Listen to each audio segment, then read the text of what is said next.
What's going on? You already know what time it is. That prime time hour just hit. We on time. How you doing, Kev?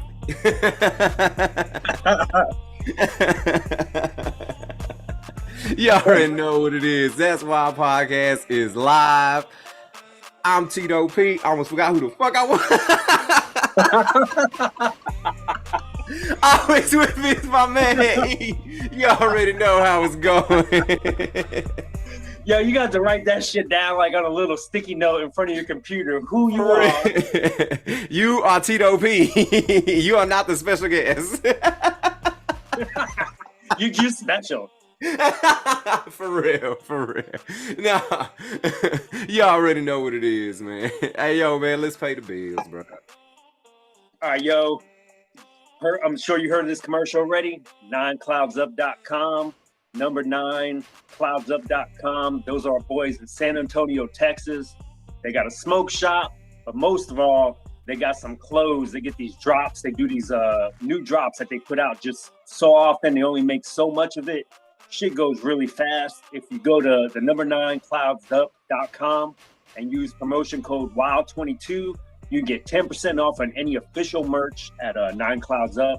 And if you are in San Antonio, Texas, 2026 Guadalupe Street, go check our boys out. They got Delta 8, hemp, glass, anything you need. Go there, drop our name. Our boys will take care of you. I guarantee it. Yes, sir. They will take care of you, man. Hit them up, bro. Hit them up. 2026 Guadalupe. You already know. So we got another special guest in here today. Some more Bone fam.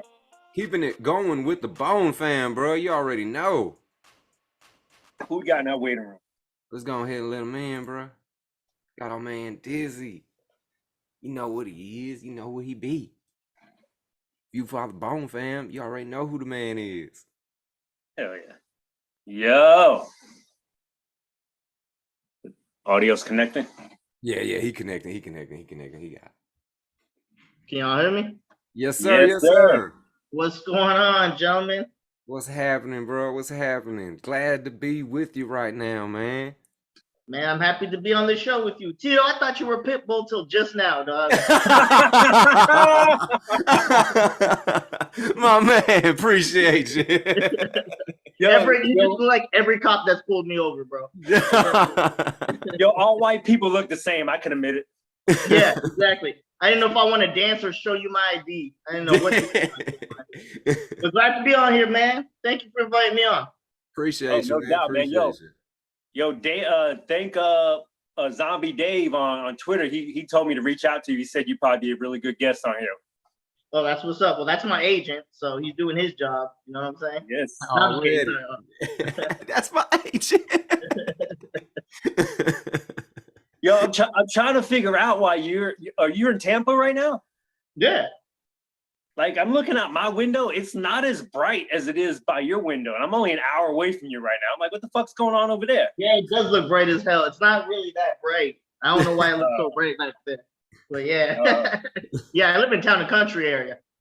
Yeah. I just looked out my window. I'm right here. I got a cover door. I was like, what the fuck? Oh, no, it ain't that bright out right now.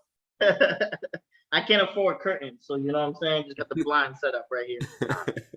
Now you're doing good. I got ring lights all over the place just to brighten my ass up. Yeah. Make you look more whiter, bro. That's exactly what you need. Damn. Hey, I got to keep that privilege, you know? He's stupid. Yo, so if you guys don't know Dizzy, he's from, he's a on-air personality on 102.5 The Bone. He's on Roger and JP show, which we just had Brett on like 2-3 weeks ago, I think. Yes, sir. And he's also on a Cat Named Mo show, comes on after Drew Gravel Live. Yo, how long you been in radio? Been in radio for a while, but working for The Bone, I want to say about 3 years. About 3 years for The Bone. Oh, okay. But I went to school for radio, so I went to school for it in Toronto. And at first, I wanted to translate that into something with music because I was working with a music artist. So I was like, oh, that's the easiest way to get your foot in the door. And then that didn't really work out. So I was like, all right, I'm going to get into sports commentary. But I was in Toronto, and all they want to talk about is hockey. And I don't know shit about hockey. So it's like, fuck, what am I going to do? And I was like, man, let me just go to Tampa figure shit out because I have a lot of connections there, and someone could get my foot in the door. That's really all I need. So led me to Cox Media, and I got on with The Bone after a couple of years. Actually, I reached out to Mo and I asked him because he was like the only brother I seen in the building. So I was like, hey, you know what I'm saying? You a brother, I'm a brother, help a brother out. And he's like, I got you. So that's how I got into it, you know? Now, did you have any like you said you had connections out here, but did you have like friends and family for you to move all the way to Canada to Tampa, or just a big market you wanted to make moves? Yeah, my grandparents and everything stay up there. So I was staying with them for a bit. And then, you know, I got a place with a friend. And then I moved back here. And at first I just stayed with my parents for the first year. So I was like, let me move back. And I was engaged at the time and I was paying for my girl's place, like, because we used to have it. And then I was like, damn. So, yeah, I just stayed with a couple of parents, with my parents for a bit until I figured shit out. Now, you know, I got my own place. Well, not my own place, but I'm renting a place with my homie. It's a nice little setup in Town and Country, you know? Already, man. Hell yeah. Were you actually on like a radio station in Canada, or you were just doing like some music stuff? Yeah, just college radio, man. Just college radio. I was hosting. I had to wake up early as hell because the school was about 2 hours and change commute from where I was. So I had to get up early because I had to do the morning shows over at the school. So that means I had to be up by 3 something in the morning, catch the bus 4 something in the morning, and they get all the way down, like commuting through buses to get to the school in Toronto. And this is in the dead ass cold. So I hated it, bro. And I was like, I need a change, bro. This isn't it. This isn't it at all.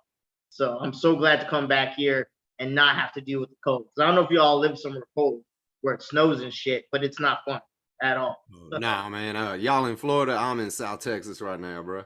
Oh, you're in South Texas right now? Yeah, I'm in South Texas. I'm like about maybe an hour away from the coast, man. Jeez. So how did y'all meet? How did y'all get in touch with each other? Uh-oh, tell the story. Woo! You want the long version? You want the short version? You want the asshole version? Well, we got a podcast. We can send you that.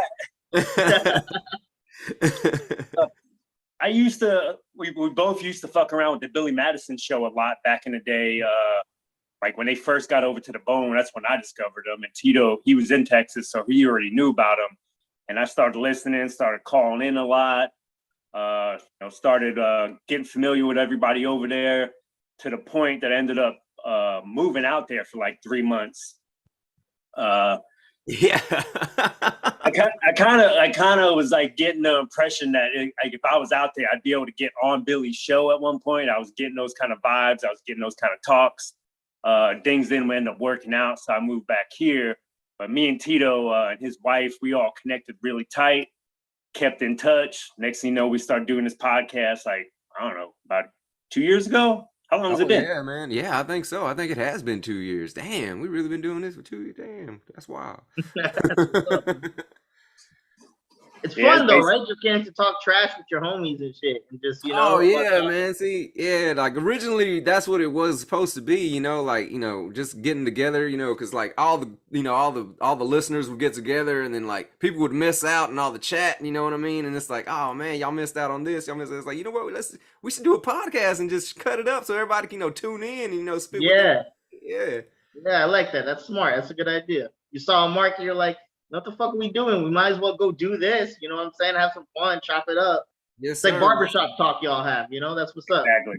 Hell yeah, man. Hell yeah. It's like bro science and shit. yeah. I like that. And back then when we were doing this too, like the Billy's fans, like everybody was really tight back then. Like we'd get big gatherings, get together, we barbecues. I mean, shit, I flew out there just for like, what was that? What lake did we go to? Medina Lake or some shit? Yeah, we went out there to Medina Lake in San Antonio, or a little past San Antonio, or whatever. Yeah, we just had like a whole bunch of fans just all showed up and we just all got drunk, hung out. It was dope back then. I don't know what's happening over there anymore though. We kind of pulled the pin on a grenade and kind of threw it into that situation. Yeah. I feel you. All right, so what's the closest you think you've come to on maybe getting fired for some shit you did since you've been on the Bone? Whew. That's a good Yes, sir. question. Just because, like, Hey, wait, hey, and you don't. Hey, if you feel like I ask you any questions that you feel like you might get in trouble for, feel free to plead the fifth. It's all yeah, good. yeah. I feel you don't feel obligated and shit. But, I mean, pretty much most of the stuff I've like got in trouble for has been on record. So, for sure, I'm gonna say the last thing I just posted on Twitter that I had to delete right away. I don't know if you guys heard the story about that. Yeah. Can you touch on that situation? Yeah. Yeah, so essentially we're in the studio having on the Cat Named Mo show 6 to 8, and during the news segment, there's something that's kind of touchy that separates Mo and Spike. They're both on different sides of the fence on this, and it's basically about leaving the kid in the car. Spike said that she forgot, and Mo said it's a responsibility a parent should never forget. So they're going back and forth. It's not going anywhere. Mo cuts the brake.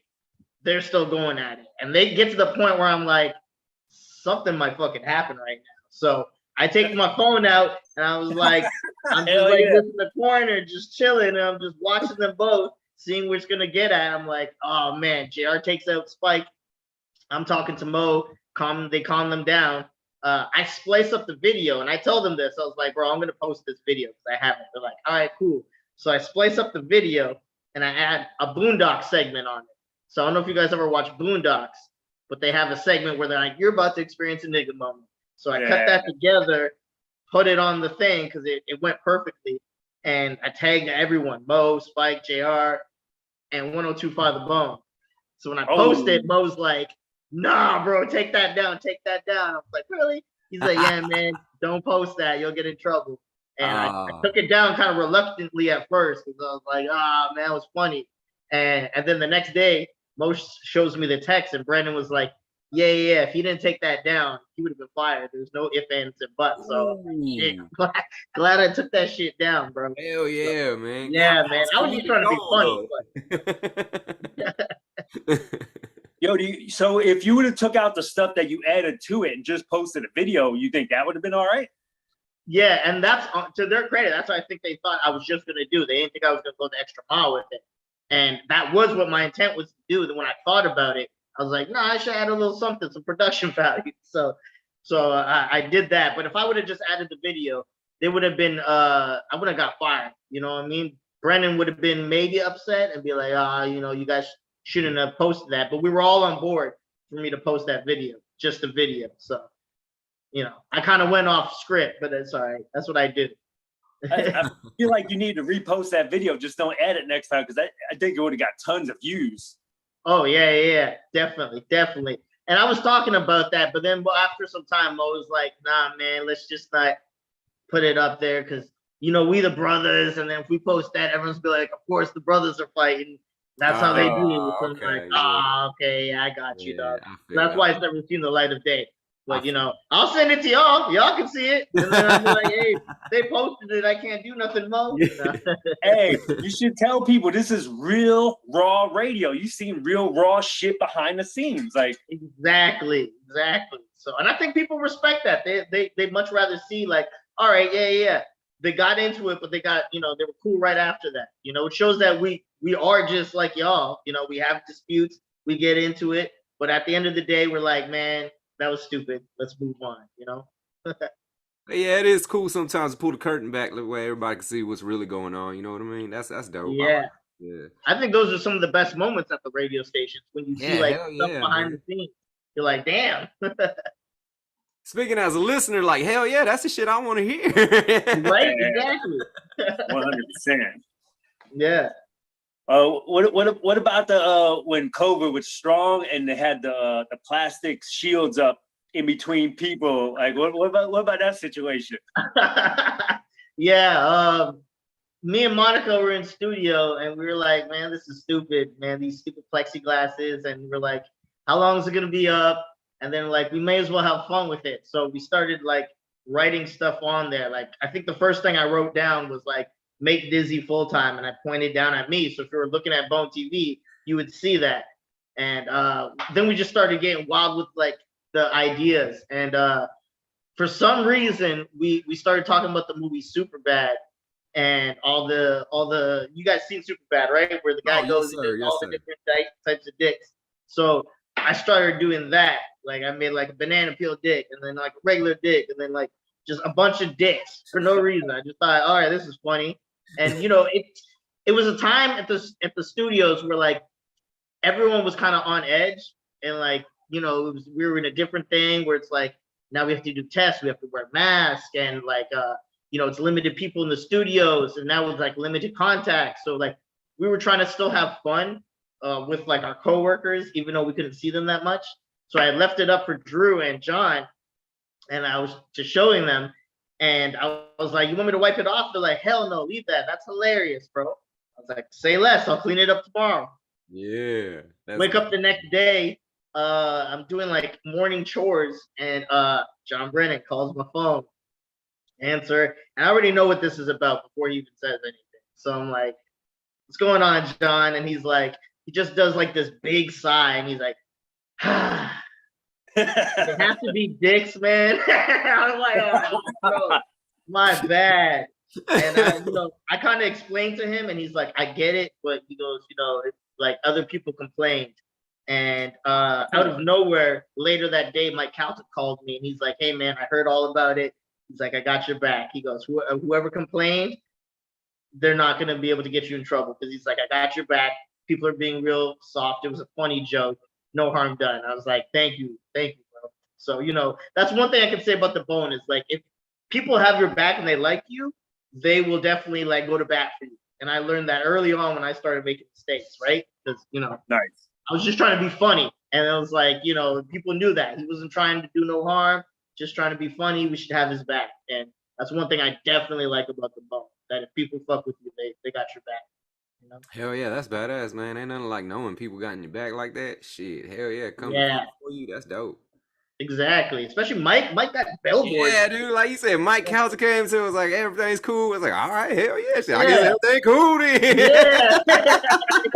Yeah. Yo, Mike makes $4 million a year. He's got power and shit. Yeah, bro. Exactly. That's what I'm saying. So kidding. He does make $4 million. In case Billy's watching this, Mike Calta does not make $4 million, so don't get all upset and butthurt. No, he makes 7. All right, dude. Let me ask you a question. Say that Brennan came to you right now and was like, "I'm gonna give you whatever time slot you want with whatever people you want on your show. It's your show. What time slot do you pick, and who do you pick to be on your show?" Dang. Let's go. Well, the obvious selection is you take the morning show. You know what I'm saying? So I would take the morning show, and I'll keep Calta because I can't do what he does. So even if my name's on the thing, he's gonna be the main guy because he could definitely control the fucking show. Me, I would add Gio to it as well, and Carmen. And then I would just add one more person. And honestly, that'd be, if you guys remember Joey Flash. Joey Flash would be behind behind all my production shit because he knows what the fuck he's doing. And then I'd let the other shows just do what they're doing. You know what I'm saying? Because they're real good. But then I got A Girl's Outlook. Gio and me talk a lot, and I really think he's a funny guy. And when he's in it, he's in it. Calta, same way. I think I have good chemistry with him. And then, Flash would be behind all the production stuff. So we would have all the dope stuff that he's done for Drew, but on the morning show. So definitely that would be my team. Yo, is Flash still with you guys? Because I haven't been noticing him lately.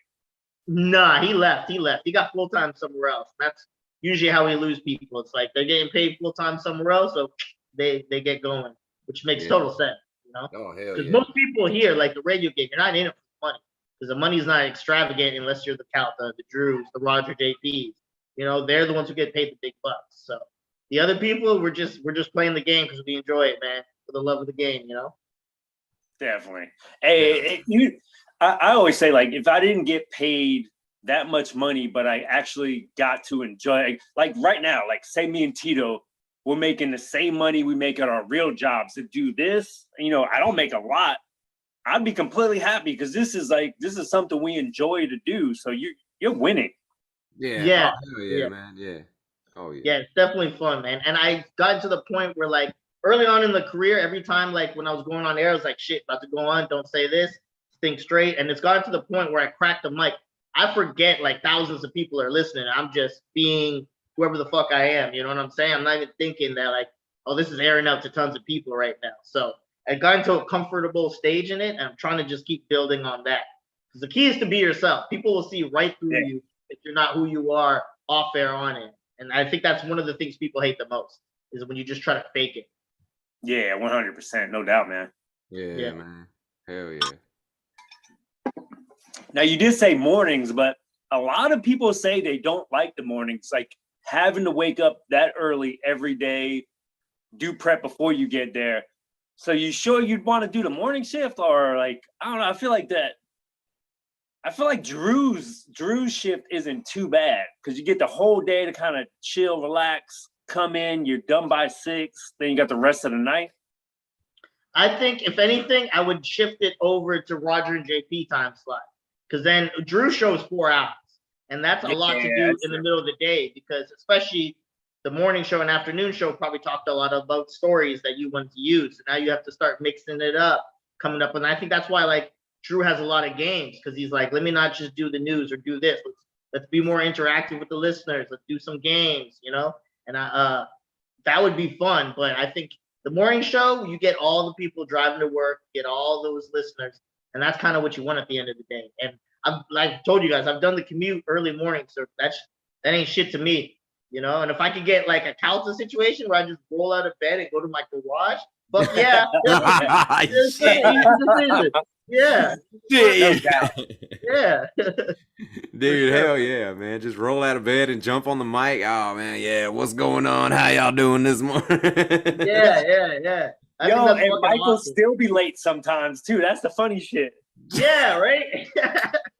There was traffic on my staircase. Like, what? He tripped on his Uggs or something. Yeah. That's good man. shit. That's I envy that. Yo, so with Mike and his whole setup that he has at his house, like it's badass. Do you think it's ever gonna come to a point when, like, Mike just signed his new contract, but it can come to a point when he says, you know what, I'm not signing with you guys. I'm just doing my own show from the studio, basically like a live podcast Monday through Friday. Can you see something like that happening eventually? With the way we're going with podcasts and stuff, it's definitely feasible. But I feel like there's like, especially with talk radio, there's a huge market in Florida for this talk radio. It might not do well in other states, but for Florida and like what the Bone has kind of like created over here, like they've got good personalities. And I think there's always going to be a market.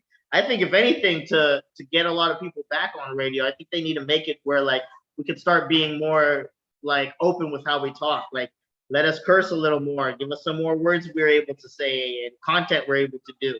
And I think that would like give a new breath into radio. Because if you could turn on the radio and hear people be like, yeah, fuck that, and da-da-da-da, and like it'll be like comical, people would like that because then it's real raw radio. You know what I'm saying?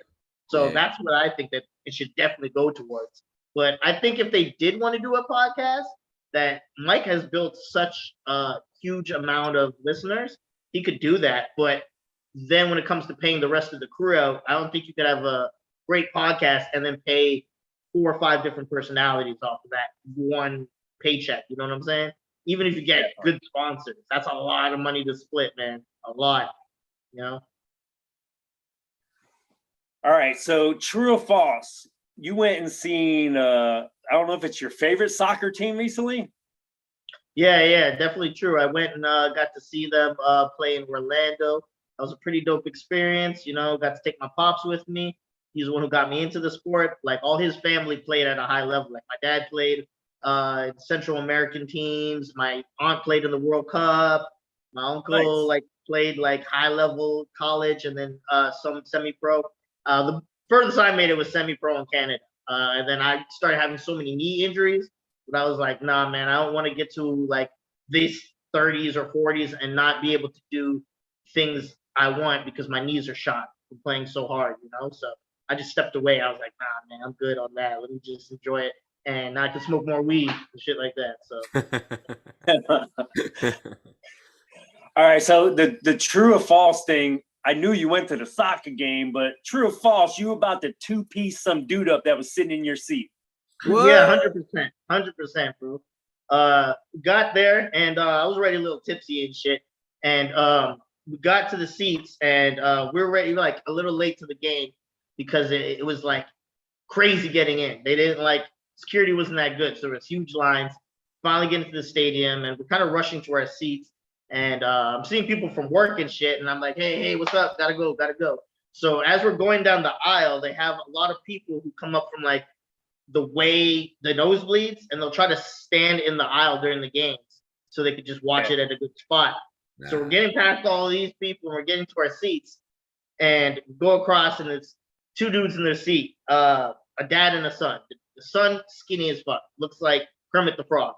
The dad looks like the guy from 90 Day Fiance with the no neck, but he's like a little tall. Real quick, yeah. I thought for sure you were gonna be like, the son kind of looked like you, Everett. I'm like, mother.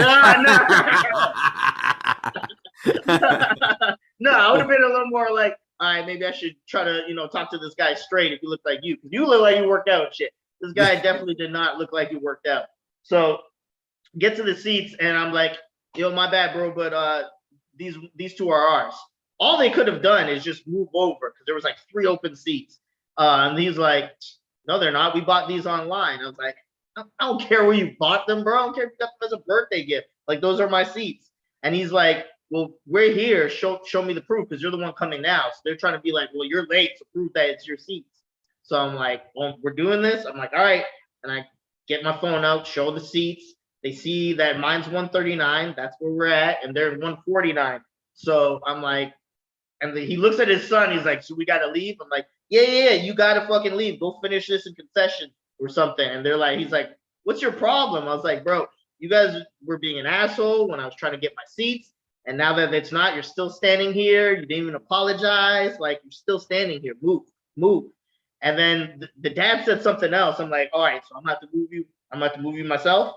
And as I say that, the fucking hand comes up from behind me and like puts it on the guy's chest. And he's like, oi, prick, take your ass to your cheap seats. And I'm like, nice. The guy behind me was just like, they were watching the whole time. And like, okay, yeah, get the fuck out of here, bro. Like, you guys are wrong. And I was like, bet. So, but I was ready because I was looking at him. I was like, man, this is the easy fight. Like, I'm not the toughest guy, but I could throw a good punch. So I was like, I can hit this dad real quick, kick his son down a few flights. I'm good, man. Hell yeah, man. Yo, how dope would it be if you did 2-piece both of them up and then sit down in your seats? And when someone's already sitting in your seats, it's already warm. So you just fuck them up and the seat's warm for you. Win-win. Warm, nice. That would be. And I probably would have got a lot of talking time on the stations if I did that, because it might have went viral, and then I would have got to say that. And then maybe we'd have a rematch at the Punch Out. They could come at the same time at the Punch Out or something like that. Yo, I was gonna bring that up. How was that fight? How was like being in there? Fight was pretty crazy. I mean, I've only gotten fights like little fucking street fights at bars, clubs, high school shit. So going into it, the hardest part was training, because I come from an athletic background, and I was like, oh, this shit's easy. The hardest part will have to be like, literally getting in the ring. And I learned real quick that's not how it is. Like, training for boxing, it's like a completely different beast. So one, just during the training, I like transformed my body, which was awesome. And then again, I was only doing street fights. So when I was throwing punches, it's not how you're supposed to punch. I wasn't throwing my whole ass and shoulder when I was in street fights, and you keep your guard. And street fights, you don't fight like this. You keep your hands down, because that's just how you look cool. And that's not how you're supposed to really fight, right? So I learned how to really protect myself. Yo, if you're in a street fight and the dude really throws his hands up, you're like, oh, fuck, I'm about to get my ass beat right now. You second guess it. You start talking it through like, man, this is stupid. What are we doing, bro? Grown man, you know what I'm saying? Yeah. You just gotta rethink your decisions. But it was dope, man. I threw on my shoulder for sure, because I was fighting Hoppy. I'm only 5'2". He's 6'8" or something like that. So it was a lot of overhand throws. So my left shoulder was completely gone, and I think I broke something in my thumb, because for the longest time, if I would move my thumb, it would hurt. So like for like 2 months, 3 months, and I just didn't go check on it. It just kind of fixed itself. You know, I just smoked some weed about it. Yeah, I was like, it's all good. Still do this. So, but that was the hardest part, was training. Going in there, once I got in the ring, I was like fucking zeroed in. You know, I was like, I'm gonna beat the shit out of this guy. Oh damn! Let's go. Yeah, and like the whole time, like I've never like really interacted with the listeners and stuff like that. They didn't really know about me besides the fight, so I knew I had to put on a show. So I knew at one point, I don't know if you saw the fight, but I hit Poppy and his headgear came off. And like right away, something on my shoulder just jumped in. He's like, "You should kick that in the stands." I was like, "I should have kicked that in the stands." I just kicked that bitch all the way up into the stands because I was like, "Man, you got to get the crowd behind you." Right? Yeah, hell yeah. They started chanting my name and shit, and I was like, "Damn, I can get used to this." So, let me cut a promo on him. Right? They wanted me to do another round in the fight, and I wanted to do it, but my coaches said no. They're like, nah, we're good, bro. Don't do it. I was like, why? He's like, just don't do it. Got nothing to prove. But me, I was having fun, so I was like, I kind of just want to beat on this guy for another fucking round, man. So that's the only reason I didn't go for another round, because a lot of people didn't know that, but I was like, I wanted to do it, man. Hey, at least your sugar or whatever was straight and you were able to fight. Wasn't it Jared that his sugar was off or some bullshit right before the fight? Oh, I heard about that. Yeah, bro. Yeah. I want to fight again, man, but I don't know now with the punch out, and there's not really like Calvin likes to keep it in the house, right? So, and he doesn't want listeners to be fighting personalities anymore. He just wants it personalities on personalities, and there's not really much people that would like fight, and then even harder finding people to fight me, because like Spanish doesn't want to get back in the ring, and you know that was what we were told was going to happen after the fight. They were like, Winky Wright was like, I want to see Spanish and Dizzy go at it, so that's what they were going to do. But the Spanish is like, nah, I'm done with fighting. He has back issues and shit, so he was like, nah, bro, I'm done with that. And then like no one else, like the only other personality I think would get in the ring is like Will Kuntz, and from what I heard, he didn't want to hop in the ring with me. So I was like, damn, so I don't have anyone to fight. So I'm just kind of sitting there hoping that someone will step up. I mean, I have people I want to fight in the office, but I know they won't get in the ring. That's the only thing. Hey, you just need to call them out right there in the damn Cox Media station. Just like, yo, this is about to bring gloves. Yo, me and my boys, we used to have gloves, and like when we were drinking, we'd bust them out and we'd be in the backyard. But no one ever realizes after about 30 to 40 seconds of throwing those gloves, how goddamn tired you get if you're not conditioned to throw punches like a boxer. Yeah, 100%. You'll win yourself for sure. There's another guy that they want me to fight, but he works for Hot 1015, and he's kind of a strong dude, man. But he like doesn't look like he's ever fought in his life. But he has a lot of followers that are girls. I was like, I want to go up against him, and then I lose all these fucking females that could be followers. They're all gonna hate on me because I'm fighting this guy. Are you talking about Scotty? Yeah, Scotty, exactly, Scotty. They call him Scotty the Body. They wanted me to fight him, but I'm like, that's not gonna work, because like I'm gonna look like the asshole fighting this guy. Like all these girls gonna hate on me in the Tampa Bay area. I'm like, nah, hell no. That's not smart marketing. Dude, you're still on the radio, so you'll be good with the girls, but you'll get way more pub if you beat the hell out of Scotty the Body. That shit'll be like your resume will be on point. Scotty actually does look like he looks kind of built like he could fight, but you know when you kind of get that that idea of someone where you're like, I just can't see them throwing a punch. Like that's what I got from him. But having said that, you get the right trainer, they'll teach you how to fucking throw a punch. You know what I'm saying? Yeah. I don't want to be out here getting my ass beat by Scotty. Like, fuck. But yo, I would take the fight. Yo, that's the last thing running through your mind too. You're like, he can't punch just as he's winding up, and boom! You're like, just fucking rocks me. oh. I think if I fought him, I would have to put parameters on it and be like, yo, we got to go no headgear. Because, like, I want to hope that he can't take a punch. You know what I'm saying? Yeah. Because I'm like, I can't hit it. My man. I love that kind of thinking. Yo, because I'm going to hit him, bro. I'm going to hit this motherfucker. No gloves, no headgear. Let's go. Yeah, it's like, all right, it's a lot different with that back cushion, bro. So Hell yeah. that's my idea. I gotta knock the fight out this dude. Once I knock the fight out this dude, it's over. Yeah. Well, honestly, if he switched up his whole thing and went more MMA style, that would be even more interesting. You can start choking out personalities. No, You know what I'm saying? That would be fucking awesome. Yo, we're getting kind of late. Let's end this podcast. But let me ask you both a question. You could both answer this. If someone offered you guys $2 million, but you have to send one of your immediate family members to jail for 6 months, would you do it? And who's the family member you'd send to jail? Does brother-in-law count? No, hell no. It's got to be blood. My sister, just send my brother-in-law. Easy Nah, decision. it's got to be blood. It's got to be blood. Ooh. Gotta be blood. $2 million. $2 million. My pop's gonna have to take that walk. You're gonna have to take. Fuck did you? Yeah, he's old, man. You didn't say your dad? Yeah, ain't no one gonna fuck with him in jail. He's an old man. He's gonna be chilling, playing cards. My dad doesn't do much at this point, so jail to him is kind of a luxury. You know what I'm saying? And it's kind of like a retirement home. They'll tell him where to eat. We're gonna have rest time. You know what I'm saying? So like, I know he ain't having sex at his age, so it's not like he's missing sex. Yeah, I was about to say the retirement homes STDs run rampant because they are fucking all the time. I just saved him from getting an STD. Thank you for bringing that up. See? I don't think you did. You're giving him an STD and it's coming way harder this time. Right? What the That's the hell? worst STD. Well, what's y'all's pick?